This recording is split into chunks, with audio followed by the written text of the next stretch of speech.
ಮೈಸೂರಿನಲ್ಲಿ ನಡೆಯುತ್ತಿದ್ದ rape party ಮೇಲೆ ದಾಳಿ ನಡೆಸಲಾಗಿದೆ. ದಸರಾ ಸಂದರ್ಭದಲ್ಲಿ ನಡೆಯುತ್ತಿದ್ದಂತ ರೇಪ್ ಪಾರ್ಟಿ ಮೈಸೂರಿನ ಹೊರವಲಯದಲ್ಲಿ ರೇಪ್ ಪಾರ್ಟಿ ನಡೀತಾ ಇತ್ತು. ಖಚಿತ ಮಾಹಿತಿ ಮೇರೆಗೆ ದಾಳಿಯನ್ನ ನಡೆಸಿದ್ದಾರೆ ಪೊಲೀಸರು. ದಸರಾ ಸಂದರ್ಭದಲ್ಲಿ ಈ ಒಂದು ರೇಪ್ ಪಾರ್ಟಿಯನ್ನ ನಡೆಸಿದ್ದಾರೆ. ಹೀಗಾಗಿ ಇದು ಪೊಲೀಸರಿಗೆ ಗೊತ್ತಾಗಿದೆ. ಮೈಸೂರಿನ ಹೊರವಲಯದಲ್ಲಿ ನಡೆದಂತ ರೇಪ್ ಪಾರ್ಟಿ ಖಚಿತ ಮಾಹಿತಿ ಮೇರೆಗೆ ಪೊಲೀಸರು ಅಲ್ಲಿ ಸ್ಥಳಕ್ಕೆ ತೆರಳಿ 50ಕ್ಕೂ ಹೆಚ್ಚು ಯುವಕರನ್ನ ಬಂಧಿಸಿದ್ದಾರೆ. ತಡರಾತ್ರಿ ರೇಪ್ ಪಾರ್ಟಿ ಮಾಡುತ್ತಿದ್ದಾಗ ಪೊಲೀಸರು ಈ ಒಂದು ದಾಳಿಯನ್ನ ನಡೆಸಿದ್ದಾರೆ. ASP P Nagendra, DYSP Karim ನೇತೃತ್ವದಲ್ಲಿ ಈ ಒಂದು ದಾಳಿಯನ್ನ ನಡೆಸಿದ್ದಾರೆ. 50ಕ್ಕೂ ಹೆಚ್ಚು ಜನರನ್ನ ಇದೀಗ ವಶಕ್ಕೆ ಪಡೆದಿದ್ದಾರೆ. ಉದ್ಯಮಿಗಳಿದ್ದಾರೆ, ಅದರಲ್ಲಿ ವಿದ್ಯಾರ್ಥಿಗಳು ಹಾಗೂ ಯುವತಿಯರು ಕೂಡ ಈ ಒಂದು ರೇಪ್ ಪಾರ್ಟಿಯಲ್ಲಿ ಭಾಗಿಯಾಗಿದ್ದಾರೆ. ಮಾದಕ ವಸ್ತುಗಳನ್ನ ಸೇವಿಸಿ ನಶೆಯಲ್ಲಿ ತೇಲಾಡುತ್ತಿದ್ರಂತೆ ಯುವತಿಯರು. ಖಾಸಗಿ ಜಮೀನಲ್ಲಿ ಪ್ರಜ್ಞೆ ತಪ್ಪಿ ಬಿದ್ದಿದ್ರಂತೆ ಸುಮಾರು 15ಕ್ಕೂ ಹೆಚ್ಚು ಯುವತಿಯರು. ಇದು ರೇಪ್ ಪಾರ್ಟಿ ಅಂದ್ರೆ. ಈಗ ನಾರ್ಮಲ್ ಆಗಿ ಮಾಡುವಂತ ಪಾರ್ಟಿಗೂ ಮತ್ತು ಈ ರೇಪ್ ಪಾರ್ಟಿಗೂ ಸಾಕಷ್ಟು ವ್ಯತ್ಯಾಸಗಳಿದಾವೆ.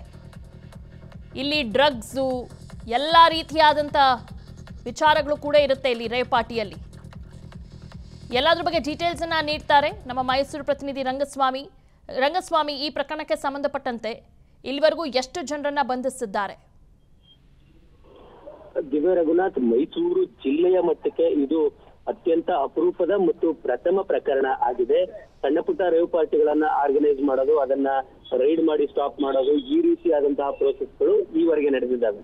ಆದ್ರೆ ಇಷ್ಟು ದೊಡ್ಡ ಪ್ರಮಾಣದಲ್ಲಿ ಪಾರ್ಟಿಯನ್ನ ಆಯೋಜನೆ ಮಾಡಿರೋದು ಇದೇ ಮೊದಲ ಬಾರಿ ಮತ್ತು ಇಷ್ಟು ದೊಡ್ಡ ಪ್ರಮಾಣದಲ್ಲಿ ಅವರನ್ನ ಅರೆಸ್ಟ್ ಮಾಡಿರೋದು ಕೂಡ ಇದೇ ಮೊದಲ ಬಾರಿ. ಅಂದ್ರೆ ಮೈಸೂರು ಏನು ತಾಲೂಕು ಇದೆ, ಅದರ ಸಮೀಪದಲ್ಲಿರುವ ಮೀನಾಕ್ಷಿಪುರ ಗ್ರಾಮದ ಜಮೀನೊಂದರಲ್ಲಿ ಪಾರ್ಟಿಯನ್ನ ಆಯೋಜನೆ ಮಾಡಲಾಗಿತ್ತು.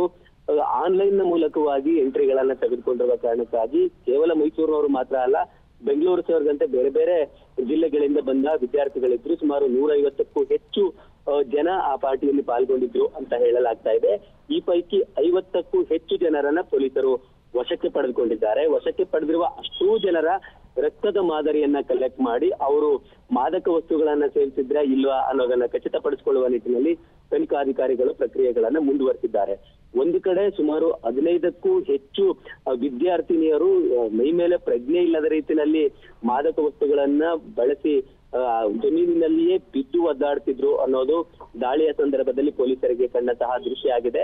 ಆ ದೃಶ್ಯಗಳನ್ನ ವಿಡಿಯೋದಲ್ಲಿ ರೆಕಾರ್ಡ್ ಮಾಡಿಕೊಂಡಿದ್ದಾರೆ ಮತ್ತು ಮೈಸೂರಿನ ಎಸ್ಪಿ ವಿಷ್ಣುವರ್ಧನ್ ಅವರ ನೇತೃತ್ವದಲ್ಲಿ ಈಗ ಇಡೀ ಪ್ರಕರಣದ ಸಮಗ್ರ ತನಿಖೆಯನ್ನ ಕೈಗೊಳ್ಳಲಾಗಿದೆ. ಸದ್ಯಕ್ಕೆ ಇರುವ ಮಾಹಿತಿಯ ಪ್ರಕಾರವಾಗಿ ಮೈಸೂರಿನ ನಿವಾಸಿಯೊಬ್ಬರೇ ಆ ಪಾರ್ಟಿಯನ್ನ ಆರ್ಗನೈಸ್ ಮಾಡಿದ್ರು. ಆನ್ಲೈನ್ ನ ಮೂಲಕವಾಗಿ ವಿದ್ಯಾರ್ಥಿಗಳನ್ನ ಬುಕ್ ಮಾಡಿಕೊಂಡಿದ್ರು. ವಿದ್ಯಾರ್ಥಿಗಳು ಮಾತ್ರ ಅಲ್ಲ, ಉದ್ಯಮಿಗಳು ಸೇರಿದಂತೆ ಅನೇಕರು ಈ ಪಾರ್ಟಿಯಲ್ಲಿ ಪಾಲ್ಗೊಂಡಿದ್ರು ಅನ್ನೋದು ಸಿಕ್ಕಿರುವ ಮಾಹಿತಿ. ದಿವ್ಯಾ, ಅನುಕ್ಷಣದ ಸುದ್ದಿಗಳಿಗಾಗಿ ವಿಸ್ತಾರ ನ್ಯೂಸ್ ಯೂಟ್ಯೂಬ್ ಚಾನೆಲ್ ಸಬ್ಸ್ಕ್ರೈಬ್ ಮಾಡಿ. ಹೊಸ ಸುದ್ದಿಗಳ ನೋಟಿಫಿಕೇಶನ್ಗಾಗಿ ಬೆಲ್ ಐಕಾನ್ ಕ್ಲಿಕ್ ಮಾಡಿ. ಲೇಟೆಸ್ಟ್ ಅಪ್ಡೇಟ್ಸ್ಗಾಗಿ www.vistaranews.com ವೆಬ್ಸೈಟ್ಗೆ ವಿಸಿಟ್ ಮಾಡಿ. ಅಂಗೈಯಲ್ಲೇ ಜಗತ್ತಿನ ಸುದ್ದಿ ತಿಳಿಯಲು ವಿಸ್ತಾರ ನ್ಯೂಸ್ ಕನ್ನಡ ಆಪ್ ಡೌನ್ಲೋಡ್ ಮಾಡಿ.